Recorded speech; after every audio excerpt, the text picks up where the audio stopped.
sais ce que ça amène, la sérénité. La sérénité, c'est de mettre l'énergie de la pleine conscience dans son assiette. Alors, tu vois, là, j'ai pas vraiment une grosse faim, mais quand même, le souper est à 7 heures ce soir, il est midi. Alors, j'aime mieux profiter des choses qui sont présentes. Alors, je me suis pris une belle petite assiette qui va me permettre de tenir le coup jusqu'à l'heure du souper. Puis si j'ai faim, je me prendrai un petit fruit ou encore des petits légumes. Mais écoute, regarde ça.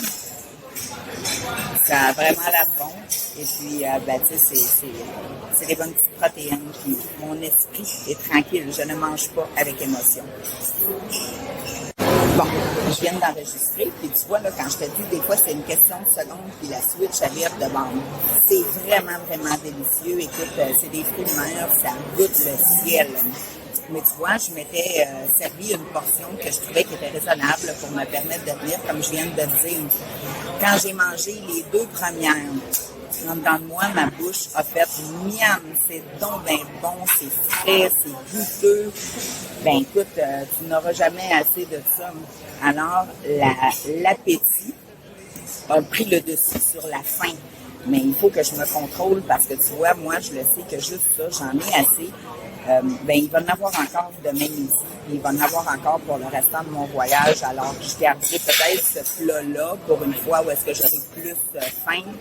Mais tu vois, là ma switch d'appétit, elle s'est réveillée parce que ça goûte bon, c'est frais, c'est accessible. Il y en a, je pourrais aller m'en chercher une autre assiette bien pleine. Quand tu vois, là, la tête commence à me spin juste à cause que je suis devant une assiette. Il faut que je mange en pleine conscience. Donc, je fais mes trucs, je mastique lentement. Je dépose ma fourchette entre chaque bouchée. Je prends le temps de savourer chaque bouchée que je prends. Je regarde alentour de moi. Je profite et je fais des gratitudes. Alors, tu vois, c'est ça la maladie de la compulsion alimentaire. C'est comme toujours si on a une bébite en arrière de la tête qui est prête à sauter sur toi. Il faut juste être préparé. Puis quand ça arrive, il n'y a pas d'excuse si on veut des résultats. Il faut juste le faire. Alors, c'est ce que je voulais te partager. Bon appétit.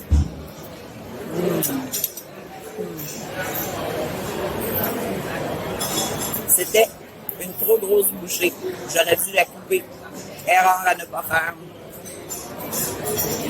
OK. Alors, tu vois, là, ma maladie est vraiment forte. Alors, tu vois, ça fait pas long, là. Ça fait même pas 10 minutes là, que je viens d'enregistrer. Et puis, oui, j'ai dû m'en servir une autre assiette. Ça serait facile parce que il n'y a personne qui le saurait. Probablement que ça me ferait vraiment même pas prendre une livre. Je filerais bien pareil. Puis je pourrais faire ça tout en cachette. Mais quand je te dis de manger sans émotion, si je me resserre une autre assiette, je vais manger comme en cachette des vidéos que je suis en train de faire. Donc, c'est en soi une émotion qui n'est pas constructive. Alors, je me lève et puis je m'en vais. Je m'éloigne de mes tentations. On dit souvent que l'occasion fait le larron. Alors, je m'éloigne physiquement. Je vais aller continuer à faire mes affaires, mais je reste pas assise au restaurant à me battre. J'admets que là, c'est plus fort que moi. Alors, qu'est-ce que je fais si j'admets que c'est plus fort que moi? Je me lève et je m'en vais, c'est pas grave, il va en avoir d'autres une autre fois. La peur de toujours en manquer, la peur, tu sais, comme le syndrome de, tu sais, t'as faim.